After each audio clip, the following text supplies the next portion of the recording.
It began as a ripple in the radar screens and quickly turned into a wave felt across the region. In 2026, Taiwan's defense authorities reported that 28 aircraft of the People's Liberation Army and 8 naval vessels were operating around the island, a concentrated presence that the authorities describe as an encirclement. For people on the ground in Taipei and for capitals from Washington to Tokyo, the sight of multiple warplanes on the edge of the island's airspace and warships patrolling its approaches revived old fears and raised immediate questions about intent, timing, and the risks of miscalculation. The raw facts are stark and simple. Scores of military aircraft, a small but noteworthy flotilla of surface combatants, and a sustained pattern of activity near the Taiwan Strait.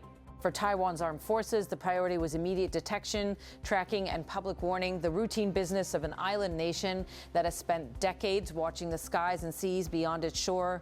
For diplomats and strategists, however, the operation read as more than routine, a demonstration of capability, a test of resolve, and a reminder that the status quo in the Indo-Pacific can feel very fragile. To understand what this moment means, it helps to step back and trace how we got here. Since at least the early 2020s, Beijing has steadily increased pressure on Taiwan through peacetime coercion, frequent sorties by fighters and bombers, naval taskings close to key approaches, and military exercises that model encirclement and blockade. Those continuing campaigns are meant to impose costs and erode international willingness to intervene in a crisis. They also normalize a higher baseline of tension. What once would have been a rare provocation is now closer to daily rhythm. Even so, the scale reported in this latest episode, dozens of aircraft coupled with multiple ships, stands out as significant. What matters first is the immediate risk on the water and in the air. Large formations flying near an island invite complexity. Aircraft can lose situational awareness, communications can fail, rules of engagement can be interpreted differently, and navies operating near one another can be hobbled by constrained maneuver space. In short, the chance of an accidental collision, an unplanned missile warning, or a diplomatic firestorm increases with every additional asset on station. Those dangers are not abstractions. They are the unglamorous mechanics of military competition in a crowded theater. There is also the legal and symbolic dimension. Taiwan maintains an air defense identification zone and patrols its territorial waters. For Beijing, flights and patrols close to Taiwan are presented as routine sovereign activity or exercises. For many outside observers, the act signal an attempt to constrict Taiwan's operational freedom and to send a message to partners in the region who might consider assistance in a contingency. The choreography of jets pushing acro, SS, informal lines and surface ships shadowing commercial lanes becomes, in effect, a tool of diplomacy wrapped in steel and jet fuel. The potential targets of that message are multiple. Domestically, it is aimed at audiences inside Taiwan and inside the mainland.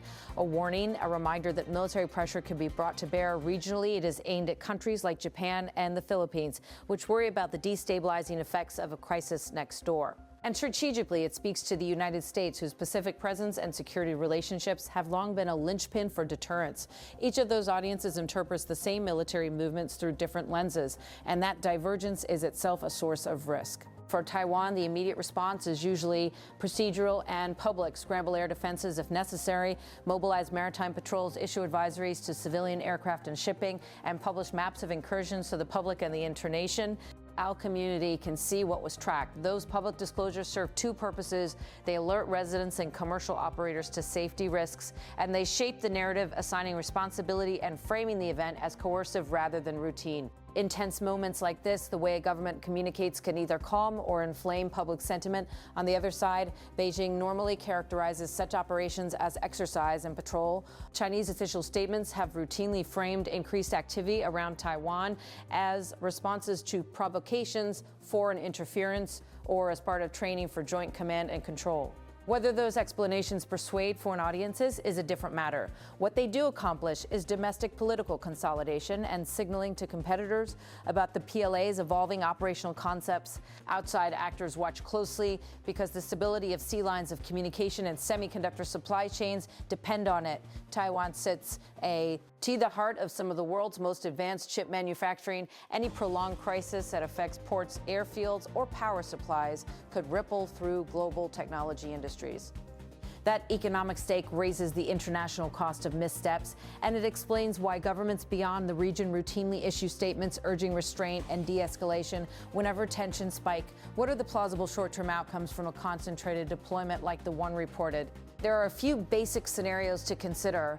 The first and least destabilizing is that the move represents a calibrated show of force designed to wind up at a certain level and then withdraw. Military planners often cycle forces in and out to demonstrate capability without crossing red lines. If that is what is happening, the immediate danger is limited, but the cumulative effect is to make high-pressure tactics familiar and therefore more effective over time. A second scenario is that the operation is coupled with political pressure, diplomatic demarches, targeted economic measures, or messaging intended to influence specific decisions in Taipei, such as an official visit or legislative action. In that case, the military posture is part of a blended campaign that mixes coercion with carrots and sticks. Those hybrid approaches are harder to deter because they operate below the threshold of armed conflict while still imposing costs. A third scenario, more dangerous, is miscalculation. This is the scenario generals dread: a close encounter at sea, a disabled aircraft, a downed uncrewed system, or conflicting interpretations of intent. In the fog of these moments, escalation can happen quickly and inadvertently. Once kinetic steps begin, reversing course becomes exponentially harder. That is why crisis communication channels matter. Hotlines between militaries, shared procedures for handling intercepts, and third-party mediators all reduce the chance of a small incident spinning out of control. But those mechanisms require both sides to trust the other's willingness to abide by agreed practices, trust that has frayed in recent years. When trust erodes, even basic safety procedures can be ignored or misinterpreted. Beyond immediate risk, there's the long arc: how sustained pressure shapes Taiwan's defense policy and the region's security architecture. For Taipei, the rising tempo of sorties and naval mobilizations underlines the need to modernize deterrent capabilities, anti-access and area denial systems, resilient logistics, hardened airfields, and dispersed forces that can complicate an adversary's plans. For partners and allies, the calculus is whether to deepen security ties, expand defensive assistance, or create new cooperative frameworks to manage crises. Public opinion and domestic politics in Taiwan are also affected by these moments. A spike in threats can narrow political space, pushing leaders to adopt a more security-focused posture. It can also boost support for international assistance and defense procurement. Conversely, if sustained pressure leads to fatigue or isolation, it could have the opposite effect, producing calls for accommodation. The domestic response is never monolithic, and political leaders must navigate a mix of resolute defense posture and pragmatic diplomacy. The international diplomatic tempo will be telling in the days that follow. Expect standard elements: formal protests, expressions of concern, calls for de-escalation from capitals around the world, and quiet back-channel contacts aimed at preventing an accidental crisis. Comments from foreign ministries will emphasize restraint and the importance of maintaining peace and stability in the Taiwan Strait. Military planners abroad will take note of specific patterns, the composition of the air formations, whether long-range assets like bombers were involved, and whether surface vessels included amphibious platforms or logistics ships, which could imply different operational intentions. For the people who live closest to the action, fishermen, airline travelers, port workers, the immediate concerns are practical. Notices to mariners and airmen matter. A blocked shipping lane or a sudden no-fly advisory can cost livelihoods overnight. Humanitarian agencies and shipping companies watch for disruptions, insurers price and higher risk premiums, and global manufacturers move to hedge supply chain exposure. What should people watch next? First, official statements from Taipei and Beijing, and whether any admission of intent or apologies follow an accidental incident. Second, the pattern of follow-on activity. Will these assets remain on station, or will there be a rapid de-escalation?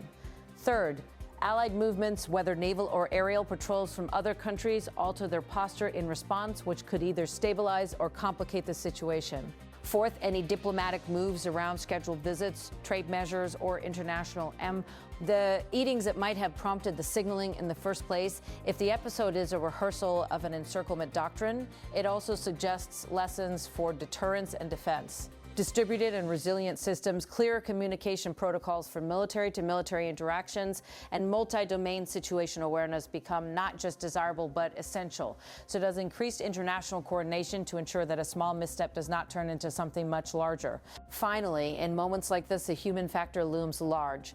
Governments, militaries, and markets respond to perception as much as to concrete indicators. A well-crafted, calm public narrative from responsible leaders can reduce panic and open space for diplomacy. quickly. Conversely, sensationalized reporting or inflammatory statements can harden positions and reduce options for containment. The images of aircraft streaking across a tense sky and warships cutting through the strait are powerful precisely because they, easy to understand and hard to forget.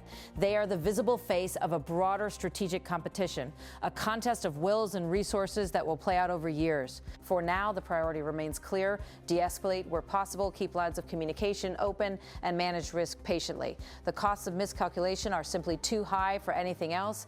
As the situation evolves, the world will be watching how military posture, diplomatic messaging, and civilian resilience combine to either ease the moment or turn it into something more dangerous. In the meantime, for the people of Taiwan, for their neighbors, and for the global community that depends on the region's stability, this latest episode is a reminder: strategic competition can become dangerous and the margin for error is thin. The hope and the task of responsible leadership in the days ahead will be to keep that margin from disappearing.